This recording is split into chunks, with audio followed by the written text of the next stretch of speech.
Hi everyone, आज 27 अगस्त 2021 के most important current affairs question discuss करेंगे और इस करंट अफेयर्स का पीडीएफ का लिंक आपको नीचे डिस्क्रिप्शन में मिल जाएगा, वहां से डाउनलोड कर सकते हो। पहला प्रश्न है, भारत और कजाकिस्तान देश के नौसेनाओं के बीच प्रशिक्षण अभ्यास काजिंद 21 का कौन सा संस्करण कजाकिस्तान में सितंबर 2021 में आयोजित किया जाएगा? तो इसका सही उत्तर है ये 5वां एडिशन होगा। ऑप्शन ए सही उत्तर है। तो भारत और कजाकिस्तान देश के सेनाओं के बीच प्रशिक्षण अभ्यास काजिंद 21, क्या नाम है, काजिंद 21 का 5वां संस्करण सितंबर 2021 में कहाँ आयोजित किया जाएगा? तो कजाकिस्तान में आयोजित किया जाएगा। कजाकिस्तान की राजधानी है नूर सुल्तान, करेंसी है कजाकिस्तान तेंगे। नेक्स्ट प्रश्न है, दुनिया के सबसे ऊंचे ऑब्जर्वेशन व्हील एन दुबई, जिसका नाम है एन दुबई, का अनावरण कौन सा देश करेगा? तो इसका सही उत्तर है, इसका अनावरण करेगा यूएई, संयुक्त अरब अमीरात, यूनाइटेड अरब अमीरात करेगा। एन दुबई ऑब्जर्वेशन व्हील की ऊंचाई 250 मीटर है, 250 मीटर है। संयुक्त राष्ट्र अमीरात की राजधानी है अबू धाबी, करेंसी है यूएई दिरहम और वर्तमान में प्रेसिडेंट है खलीफा बिन जायद अल नहयान।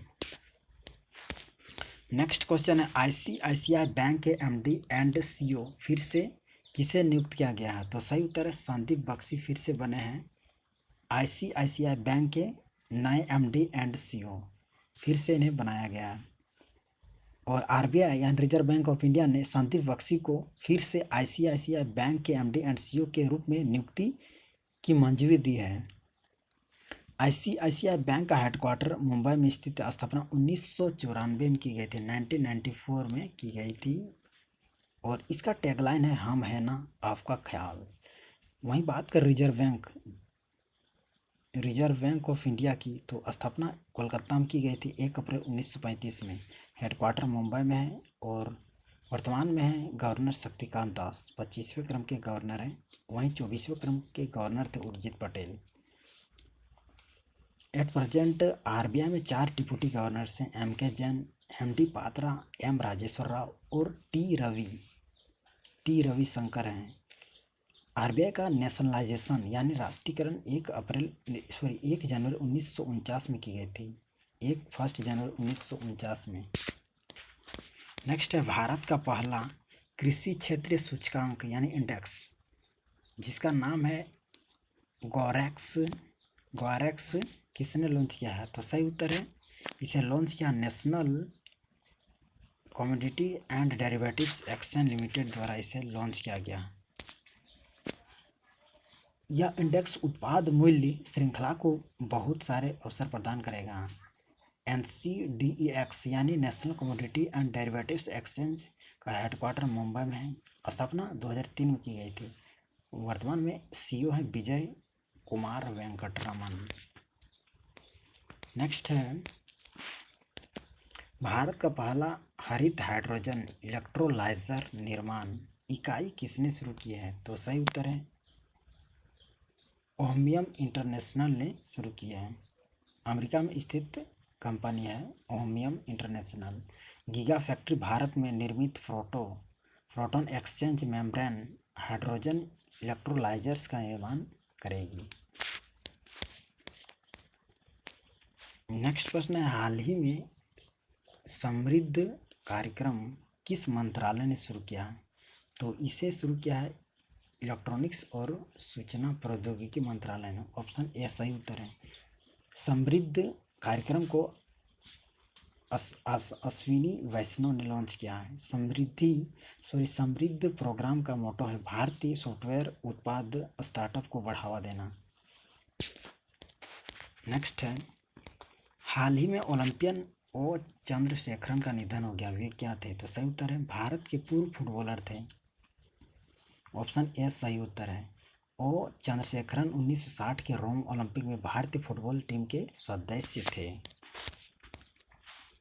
नेक्स्ट है, कोविड-19 संक्रमण से अपने पति को खोने वाली महिलाओं के लिए मिशन वात्सल्य किस राज्य सरकार ने लॉन्च किया है? तो इसे किया है महाराष्ट्र सरकार ने। ऑप्शन इसका सी सही उत्तर है। कोविड-19 संक्रमण से जिन महिलाओं के पतियों की मृत्यु हुई है, उनको आर्थिक सहायता योजना और सेवाएं प्रदान करने के लिए मिशन वात्सल्य को लॉन्च किया है महाराष्ट्र सरकार ने। महाराष्ट्र की राजधानी मुंबई है, भारत की आर्थिक राजधानी है। वर्तमान मुख्यमंत्री उद्धव ठाकरे शिवसेना पार्टी से हैं। गवर्नर है भगत सिंह कोश्यारी।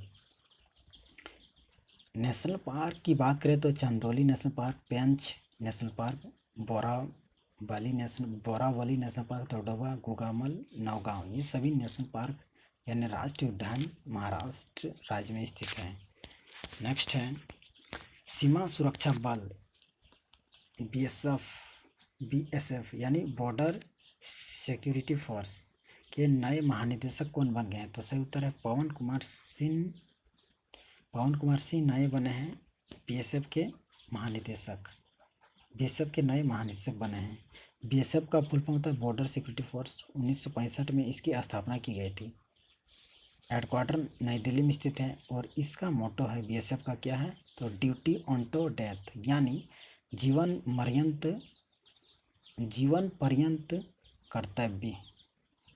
पर्यंत कर्तव्य।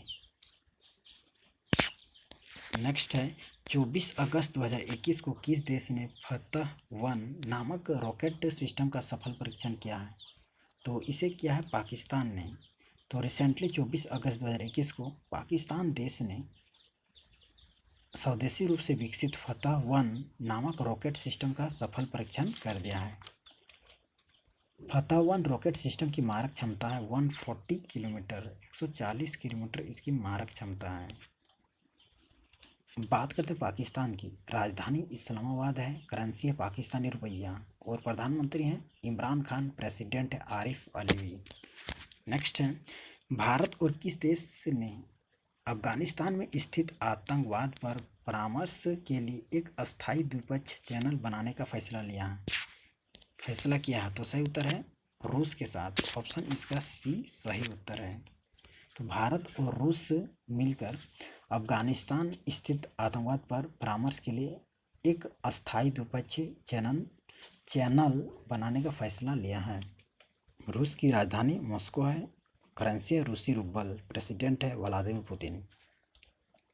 आपको बता दूं रिसेंटली अफगानिस्तान में आतंकवादी समूह तालिबान ने अफगानिस्तान का सत्ता अपने हाथों में ले लिया है। तो ये था आज का most important current affairs question. आज का प्रश्न है आपके लिए। क्वेश्चन ये है कि टोक्यो ओलंपिक 2020 के फाइनल मेडल टैली में पहले स्थान पर कौन सा देश रहा? क्वेश्चन है टोक्यो ओलंपिक 2020 के फाइनल मेडल टैली में पहले स्थान पर कौन सा देश रहा? कमेंट करके बताना। चलिए अब डिस्कस करते हैं केंद्र सरकार के आगामी प्रोजेक्ट्स के आगामी लक्ष्य के बारे में। पहला है देश को मलेरिया मुक्त करने का टारगेट है भारत सरकार का 2030 तक। 2022 तक का टारगेट है देश को सिंगल यूज प्लास्टिक से मुक्त करने का। वहीं किसानों की आय दोगुना करने का लक्ष्य 2022। देश के सभी गांवों को ब्रॉडबैंड से जोड़ने का लक्ष्य 2022 तक। भारत को टीबी मुक्त देश बनाने का लक्ष्य 2025 तक। नेक्स्ट है देश से HIV एड्स को ख़त्म करने का टारगेट है 2030 तक। वहीं हर परिवार को LPG कनेक्शन उपलब्ध कराने का टारगेट है 2024 तक। नेक्स्ट है कुल वाहनों में 30% इलेक्ट्रिक वाहन का लक्ष्य 2030 तक। 2024 तक है हर घर में नल से स्वच्छ पेयजल उपलब्ध कराने का। वहीं 2023 तक है भारत को उर्वरक क्षेत्र में आत्मनिर्भर बनाने का। नेक्स्ट है पेट्रोल में 10% एथनॉल मिश्रित करने का लक्ष्य है 2022 तक। 2030 तक टारगेट है पेट्रोल में 20% एथनॉल मिश्रित करने का। वहीं 2022 तक भारत सरकार हर परिवार को घर देने का लक्ष्य रखा है। नेक्स्ट है डिजिटल रेडियो लॉन्च करने का टारगेट 2024 तक। वहीं भारत सरकार का टारगेट है बजट 2020-21 के तहत भारत में 100 नए एयरपोर्ट्स बनाने का टारगेट है 2025 तक। तो ये था कुछ इम्पोर्टेंट सेंट्रल गवर्नमेंट के टारगेट्स विभिन्न योजनाओं के मिशंस के। Thanks for watching. जय हिंद, वंदे मातरम।